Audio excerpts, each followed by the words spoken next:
ஜன்னல் வழி நாள்தோறும் மின்னல் ஒன்று கை காட்டும். அம்மம்மா என்னைத்தான் ஆசைகளில் நீராட்டும்.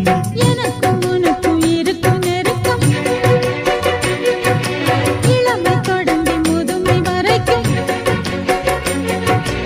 இரவும் பகலும் உறவை வளர்க்கும், இடையில் இருக்கும் தடையை தகர்க்கும்.